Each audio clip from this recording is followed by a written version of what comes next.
ઓમ નમો ભગવતે વાસુદેવાય। મનુષ્ય જીવનનું લક્ષ્ય છે ભગવાન શ્રી કૃષ્ણની શુદ્ધ ભક્તિ કરવી અને તેમની ભક્તિમય સેવામાં સદાય જોડાયેલા રહેવું અને તેના પરિણામ સ્વરૂપ આ જન્મ મરણના ચક્રમાંથી સદાકાળ માટે મુક્ત થઈને ભગવાનની નિત્ય સેવામાં જોડાઈ જવું। અને આ અતિ કઠિન કાર્યને સરળ બનાવવા માટે આપણા શાસ્ત્રોમાં એક અતિ સુંદર વ્રત વિશે જણાવવામાં આવ્યું છે, જેનું નામ છે એકાદશી તિથિ।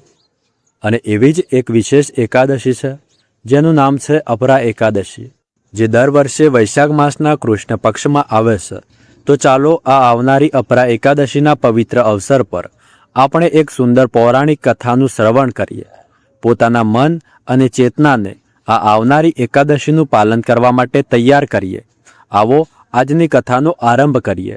મિત્રો, કથા શરૂ કરતા પહેલાં તમે ચાહો છો કે આ વ્રત કરવાનું સંપૂર્ણ ફળ તમને પ્રાપ્ત થાય, આ કથા સાંભળવાનું પણ સંપૂર્ણ ફળ તમને પ્રાપ્ત થાય અને તમારી ઈચ્છા બધી જ મનોકામના ભગવાન શ્રી કૃષ્ણ પૂર્ણ કરે, તો આ વિડીયોને ફક્ત એક લાઇક કરી લેજો અને કોમેન્ટમાં જય શ્રી કૃષ્ણ લખી લેજો, જેથી ભગવાનના આશીર્વાદ હંમેશા તમારા અને તમારા સંતાનો ઉપર બન્યા રહે। તો ચાલો આજની કથાનો આરંભ કરીએ। એક સમયે યુધિષ્ઠિર મહારાજે ભગવાન શ્રી કૃષ્ણને પૂછ્યું કે હે કેશવ, વૈશાખ માસના કૃષ્ણ પક્ષમાં કઈ એકાદશી આવે છે, તેનું મહાત્મય શું છે? કૃપા કરીને આ વિષયમાં સંપૂર્ણ માર્ગદર્શન આપો। તેના જવાબમાં પરમ ભગવાન શ્રી કૃષ્ણ કહે છે કે હે રાજન, વૈશાખ માસના કૃષ્ણ પક્ષમાં અપરા એકાદશી આવે છે। આ મહાપુણ્ય ફળ આપનારી અને તમામ પાપોનો નાશ કરનારી છે। આ વ્રતનું પાલન કરનાર મનુષ્ય દરેક પ્રકારના ભયંકર પાપ કર્મોથી મુક્ત થઈ શકે છે, જેમ કે બ્રહ્મહત્યા, પરસ્ત્રી સંગ, ધન માટે શાસ્ત્રોનું અધ્યયન, ગુરુદ્રોહ વગેરે।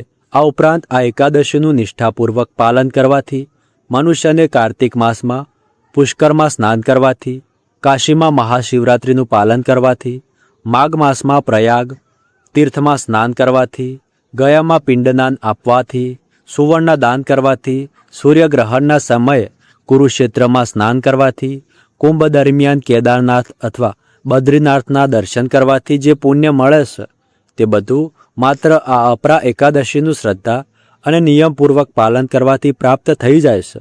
આ અપરા એકાદશી વિશે એવું કહેવામાં આવે છે કે આ વ્રત અત્યંત તીક્ષ્ણ કુહાડીની જેમ પાપરૂપ વૃક્ષને કાપી નાખે છે, અથવા એવું કહો કે હરણ જેવા પાપોને બગાડનાર આ સિંહ સમાન વ્રત છે। આ વ્રતનું પાલન કરવાથી મનુષ્યને વૈકુંઠની પ્રાપ્તિ થાય છે।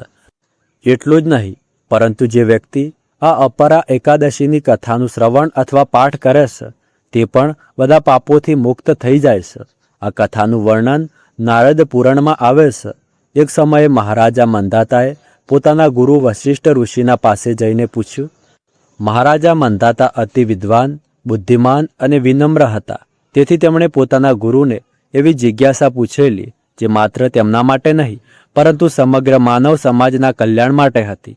તેમણે ઋષિ વશિષ્ઠને પૂછ્યું કે હે ગુરુદેવ, તમે તો ત્રિકાળ જ્ઞાની છો, આ સંસારમાં એવું કોઈ જ્ઞાન નથી જે તમે જાણતા ના હોય, તેથી તમે મારા ઉપર કૃપા કરો અને મને જણાવો કે જે ભયંકર પાપરૂપ ભીના અથવા સૂકા ઈંધણને બાળી શકે તેવી અગ્નિ કઈ છે? અજાણતા કરાયેલા પાપને સૂકા અને જાણીને કરાયેલા પાપને ભીના કહેવાય છે। તે ભૂતકાળ, ભવિષ્ય કે વર્તમાનના કેમ ન હોય, પરંતુ તેમને નષ્ટ કરવાનો ઉપાય શું છે? કૃપા કરીને આ વિષયમાં મારી જિજ્ઞાસાને શાંત કરો। ગુરુદેવ વશિષ્ઠ રાજા મંદાતાનો આ આત્મજિજ્ઞાસા ભરેલો પ્રશ્ન સાંભળીને અત્યંત પ્રસન્ન થયા। તેમણે રાજાની જિજ્ઞાસાની પ્રશંસા કરી અને તેના જવાબમાં કહ્યું, હે નૃપ શ્રેષ્ઠ, નિશ્ચિત રૂપે તમારો પ્રશ્ન જન કલ્યાણ માટે છે।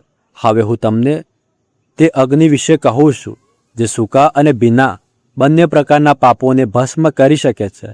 તે ધ્યાનથી સાંભળો।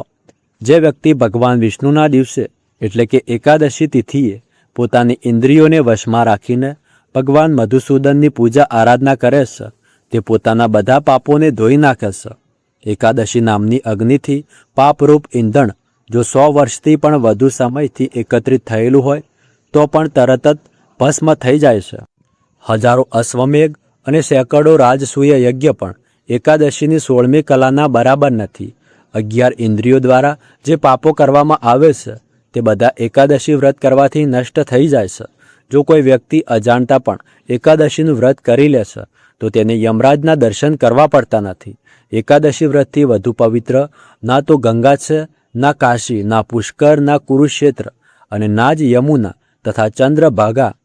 એકાદશીનું નિયમપૂર્વક પાલન કરીને તે રાત્રે જાગરણ કરવાથી મનુષ્ય બધા પાપોથી મુક્ત થઈને ભગવાન વિષ્ણુના ધામને પ્રાપ્ત કરે છે. એટલું જ નહીં, જે વ્યક્તિ એકાદશીનું પાલન કરે છે તે પોતાના માતૃકુળ, પિતૃકુળ અને પત્નીકુળનું 10 પેઢીઓનો ઉદ્ધાર કરી દેશે. જે મનુષ્ય આ મહાન વ્રતનું આદરપૂર્વક પાલન કરે છે તેને ફરીથી માતાના ગર્ભમાં પ્રવેશ કરવો પડતો નથી. તેથી હે રાજન, તમારા પ્રશ્નનો એકમાત્ર ઉત્તર એ જ છે કે દરેક પ્રકારના સૂકા કે ભીના પાપોને બાળી નાખનાર એકમાત્ર અગ્નિ એકાદશી તિથિ છે અને તેમાં કોઈ સંશય નથી. તેનું નિષ્ઠાપૂર્વક અને કઠોરતાથી પાલન કરો અને પોતાની પ્રજાને પણ તેના મહાત્મય વિશે જણાવો. એ જ તમારું કર્તવ્ય છે.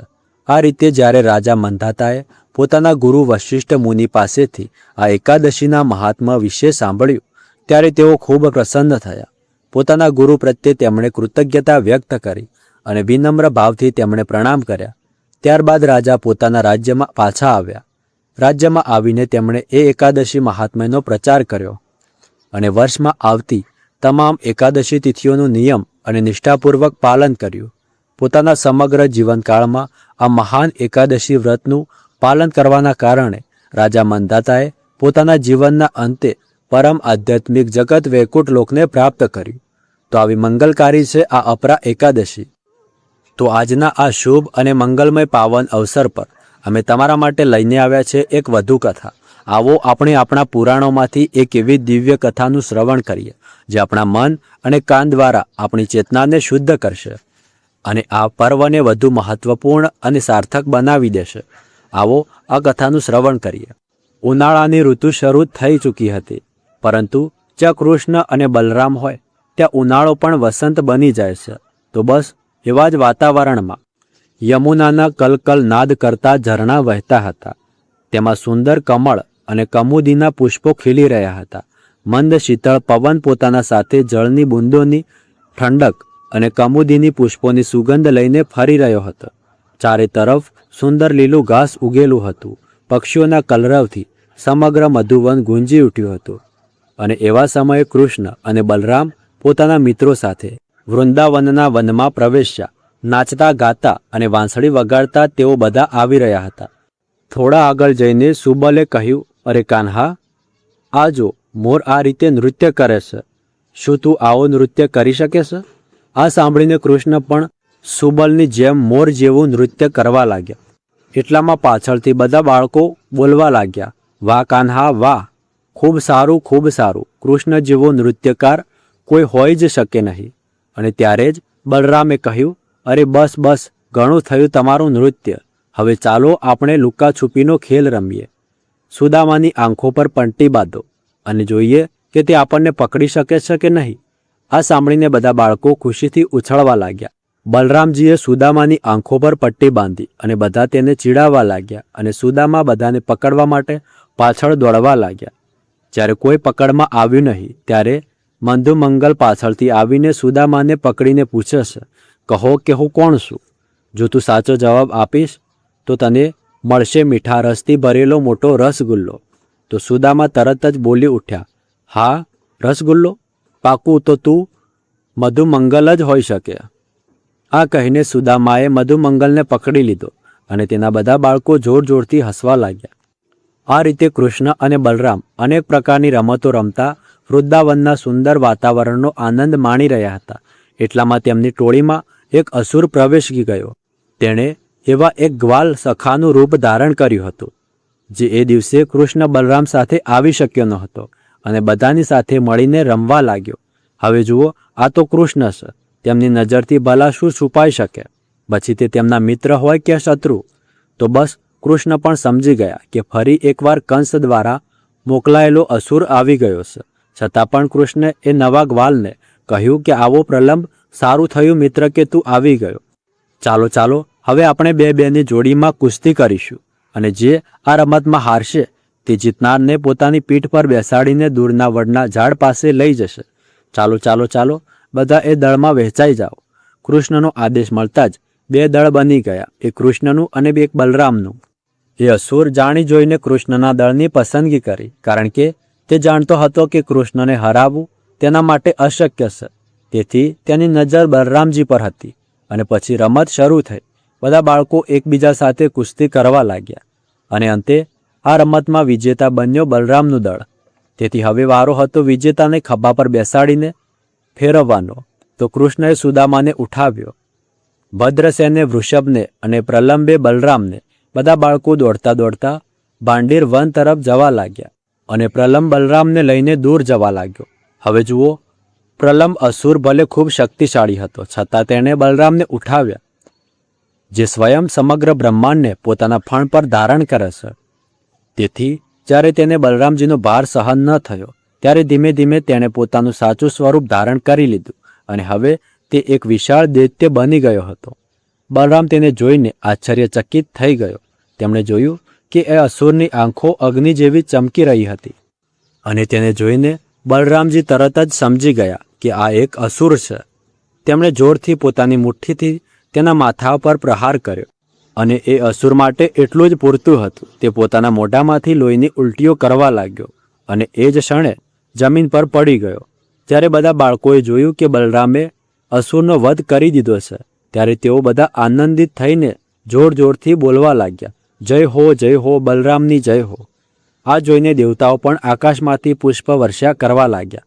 જ્યારે બધા બાળકો આ રીતે રમતમાં મસ્ત હતા, ત્યારે તેમની બધી ગાયો અને વાછરડા લીલું ઘાસ ખાતા ખાતા મુંજા વનના ઘન જંગલમાં ચાલી ગઈ. હવે તેમને ખબર નહોતી કે જંગલમાં આગ લાગી હતી. જ્યારે ગ્વાલાઓ પોતાની ગાયો જોઈ નહીં, ત્યારે તેઓ ચિંતિત થઈ ગયા અને તેમને શોધવા લાગ્યા. ગાયોના પાછળ પાછળ તેઓ એ જંગલમાં પહોંચી ગયા. જેમ ગાયોએ જોયું કે આગળ આગ લાગી છે, તો તેઓ જોર જોરથી કૃષ્ણને બોલાવતી સંભાળવા લાગી. કૃષ્ણ પણ એક એક ગાયનું નામ લઈને તેમને બોલાવવા લાગ્યા અને એટલામાં જ તે ગતિથી વહેતી પવને સમગ્ર જંગલને આગની જ્વાળાઓમાં ઘેરી લીધો. આ જોઈને ભયભીત બધા સખા કૃષ્ણ બલરામ પાસે આવ્યા અને પ્રાર્થના કરવા લાગ્યા કે હે કૃષ્ણ, હે બલરામ, આ ભયંકર અગ્નિથી અમારી રક્ષા કરો. અમે બધા સંપૂર્ણ રીતે તમારા આશ્રયમાં છીએ. બધા મિત્રોની પ્રાર્થના સાંભળીને કૃષ્ણ પ્રેમભર્યા સ્મિત સાથે ઉત્તર આપ્યો કે હે મિત્રો, ભયભીત ન થાઓ. ફક્ત પોતાની આંખો બંધ કરી લો અને જમીન ઉપર સૂઈ જાઓ. હવે જુઓ, આવી ભયાનક સ્થિતિમાં પણ બધા મિત્રોને કૃષ્ણ પર અડગ શ્રદ્ધા હતી. તેમણે એવું જ કર્યું અને જોતે જોતા કૃષ્ણએ પોતાનું મોઢું ખોલ્યું, સમગ્ર અગ્નિને પોતાના અંદર પી લીધી. થોડા સમય પછી જ્યારે ગ્વાલાઓ આંખો ખોલી, ત્યારે તેમણે જોયું કે તેઓ બધા ભાંડીર વનમાં હતા. તેમની ગાયો તેમની પાસે હતી અને વાતાવરણ ફરીથી સુંદર અને મનોહર બની ગયું હતું. આ બધું થતાં થતાં સાંજ થવા આવી. તેથી બધા ગ્વાલાઓ વાંસળી વગાડતા અને કૃષ્ણના ગુણગાન ગાતા ગાતા પોતાના ઘરે પરત આવી ગયા. અસુરનો વધ કરી બલરામજી આપણા અંદર છુપાયેલા સ્વાર્થભર્યા સ્વભાવથી પરિચિત કરાવે છે. સ્વાર્થ સંપૂર્ણ વ્યક્તિગત ઈચ્છાઓ અને માન સન્માન મેળવવાની લાલસા આ આપણા ભક્તિ માર્ગમાં સૌથી મોટા અવરોધ છે. અને આવી મનોદશાનો વધ માત્ર ગુરુ જ કરી શકે છે અને બલરામજી તો આદિ ગુરુ છે. તેથી જ અસુરનો વધ બલરામજી દ્વારા કરવામાં આવ્યો. જંગલમાં લાગેલી આગ સમજાવવામાં ફેલાયેલા અધર્મનું પ્રતીક છે. તેથી જ જ્યારે સમાજમાં અધર્મનો અંધકાર ફેલાય છે, ત્યારે ભગવાન શ્રી કૃષ્ણ આ ધરતી પર આવે છે અને અધર્મ રૂપ દાવાનળનું પાન કરી લે છે. તો ચાલો પોતાની ચેતનાને કૃષ્ણમય બનાવીએ અને સમર્પિત કરીએ. તો મિત્રો, આ હતી આજની સુંદર પૌરાણિક કથા. આશા છે કે તમે ધ્યાનપૂર્વક આ કથાને સાંભળી હશે અને જો આ કથા ધ્યાનપૂર્વક સાંભળી હોય અને તેનું ફળ તમે ઈચ્છો છો, તો આ વિડીયોને એક લાઇક કરીને કોમેન્ટમાં જય શ્રી કૃષ્ણ લખવાનું ભૂલતા નહીં. તો મળીએ આગળના વિડીયોમાં. ત્યાર સુધી ધન્યવાદ.